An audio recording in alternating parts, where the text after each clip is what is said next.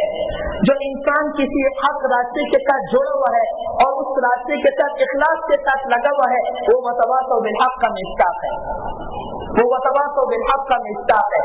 حضرت مولانا الیاس صاحب رحمۃ اللہ علیہ کے حالات میں لکھا ہے کہ حضرت مولانا الیاس صاحب رحمۃ اللہ علیہ فرماتے تھے کہ جب میں 3 دن فروزہ لگا کر آتا ہوں تو 3 دن فروزے کی جماعت کے بعد لوگ اپنے گھروں کو جاتے تھے، میں رائے پور جا کر رائے پوری کی خانقاہ میں جاتا تھا۔ تو کسی نے حضرت سے پوچھا حضرت اس کا کیا فلسفہ ہے کہ آپ رائے پور جاتے تھے اور حضرت رائے پوری رحمۃ اللہ علیہ کی خانقاہ میں جاتے تھے؟ فرمانے لگے کیونکہ ہمارے ہاں گشت کا سلسلہ ہے اور ہر شخص کے ساتھ ہمیں ملنا ہوتا ہے، تو ہر شخص کے اعمال کی گرد و غبار، اس کی گناہوں کی گرد و غبار وہ انسان پر آتی ہے، یا پھر کوئی ہمیں کہتا ہے حضرت حضرت حضرت آپ تو بڑے حضرت ہیں، تو رائے پور جا کر رائے پوری کی خانقاہ میں جاتا ہوں، قدموں بیٹھ کر وہ سارے حضرت حضرت کا جو ایک دماغ میں خناسیت آتی ہے وہ ساری اتر جاتی ہے، حضرت رائے پوری رحمۃ اللہ علیہ اس کو اپنی جگہ پر لے آتا ہے اور میرا دل بالکل صاف ستھرا ہو جاتا ہے۔ تو فیروزے سے آ کر لوگ گھر جاتے تھے اور میں فیروزے سے آ کر رائے پور جا کر حضرت رائے پوری رحمۃ اللہ علیہ کی خانقاہ میں جاتا تھا۔ ہمارے جتنے بھی اکابرین گزرے ہیں، تبلیغ سے تعلق رکھنے والے ہوں، تعلیم و تعلم سے تعلق رکھنے والے ہوں، جتنے بھی اکابر گزرے ہیں، ان تمام اکابرین کا تعلق کامل اللہ والوں کے ساتھ رہا ہے۔ حضرت خلیل احمد سہارنپوری رحمۃ اللہ علیہ جب مدرسے میں آتے تھے تو شیخ الحدیث تھے، اور جب خانقاہ میں بیٹھتے تھے تو ایک ولی کی حیثیت سے اور ایک پیر کی حیثیت سے بیٹھتے تھے۔ حضرت شیخ الحدیث مولانا زکریا کاندھیلوی رحمۃ اللہ علیہ بہت شرارتی تھے اور بہت شرارت کرتے تھے۔ دور حدیث کا سال تھا، طالب علم ہوتا ہے۔ امام شافعی رحمۃ اللہ علیہ 13 سال کی عمر سے حدیث پڑھا رہے تھے۔ جب حدیث پڑھا رہے تھے تو سامنے بڑے بڑے علماء موجود تھے، تو امام شافعی رحمۃ اللہ علیہ ایک درخت کے نیچے تھے اور حدیث کا درس دے رہے تھے۔ تو امام شافعی رحمۃ اللہ علیہ نے دیکھا کہ 2 چڑیا درخت پر ایسے لڑ رہی تھی اور لڑتے لڑتے وہ زمین پر گری، تو امام شافعی رحمۃ اللہ علیہ نے اپنی ٹوپی سے چڑیا کو پکڑا، تو سامنے بیٹھے ہوئے علماء نے اس کو ناپسند کیا کہ اللہ نے علم کا اتنا بلند مقام دیا کہ چھوٹی سی عمر میں حدیث پڑھا رہے اور بچوں کی طرف کھیل رہے۔ تو سب بھاگ گئے، ان کے چہروں سے بھاگ گئے کہ یہ کیا کہنا چاہتے ہیں اور کیا نہیں کہنا چاہتے۔ تو امام شافعی رحمۃ اللہ علیہ نے بے ساختہ فرمایا الصبی الصبی ولو کان ابن النبی، بچہ تو بچہ ہے، نبی کا بچہ کیوں نہ ہو۔ الصبی الصبی ولو کان ابن النبی، بچہ تو بچہ ہے، نبی کا بچہ کیوں نہ ہو۔ تو حضرت شیخ الحدیث مولانا زکریا کاندھیلوی رحمۃ اللہ علیہ لاڈ پیار میں پلے تھے، ایک طرف مولانا یحییٰ کاندھیلوی رحمۃ اللہ علیہ تھے، ایک طرف حضرت مفتی رشید احمد گنگوہی رحمۃ اللہ علیہ تھے۔ حضرت مفتی رشید احمد گنگوہی رحمۃ اللہ علیہ جب بھی تشریف لاتے تھے اور اپنی مسجد پر بیٹھتے تھے تو شیخ الحدیث مولانا زکریا کاندھیلوی رحمۃ اللہ علیہ بھاگتے ہوئے آتے تو گلے سے لپٹ جاتے، اپنے چہرے کو حضرت کے گال سے لگاتے، جس طرح بچہ اپنے باپ سے اور بڑوں سے محبت سے لپٹ جاتا ہے تو حضرت شیخ الحدیث صاحب رحمۃ اللہ علیہ لپٹ گئے۔ پھر لاڈلے بھی تھے، صاحبزادے بھی تھے، تو لاڈلے اور صاحبزادے ہونے کی وجہ سے پھر شرارتی بھی تھے، تو شرارت کرتے تھے۔ تو دور حدیث کا سبق تھا، حضرت خلیل احمد سہارنپوری رحمۃ اللہ علیہ سبق پڑھا رہے تھے تو شرارت کی، تو حضرت نے فرمایا آج تمہیں سزا دوں گا، آج تمہیں سزا دوں گا۔ تو دونوں طلبا کو لیا، دونوں کو پلر سے باندھا، تو ایک کو بھی پلر سے باندھا، دوسرے کو بھی پلر سے باندھا۔ جب دوسرے کو باندھا تو کہنے لگا حضرت میں اپنے نفس کو ذلیل کرنے کے لیے نہیں آیا، میں تو علم حاصل کرنے کے لیے آیا ہوں، اگر آپ مجھے سزا دیتے ہیں اور میرے نفس کو ذلیل کرتے ہیں میں ندوہ میں جا کر علم حاصل کروں گا۔ حضرت نے کہا ہاں تم صحیح کہہ رہے ہو، میں تمہارے نفس کو ذلیل نہیں کرنا چاہتا، تم ندوہ میں جا کر پڑھ لو۔ شیخ الحدیث مولانا زکریا کاندھیلوی رحمۃ اللہ علیہ کو مخاطب کر کہا ہاں بھائی تم کیا چاہتے ہو؟ کہا حضرت میں تو آپ کا غلام ہوں، ذلیل کرو مارو پیٹو جو کچھ کرو میں تو آپ کا غلام ہوں۔ پھر کہنے لگے پھر تو میں تمہیں باندھوں گا، باندھ دیا۔ تو صبح سے شام تک باندھے رکھا۔ تو شیخ الحدیث صاحب رحمۃ اللہ علیہ فرماتے ہیں تھا تو شرارتی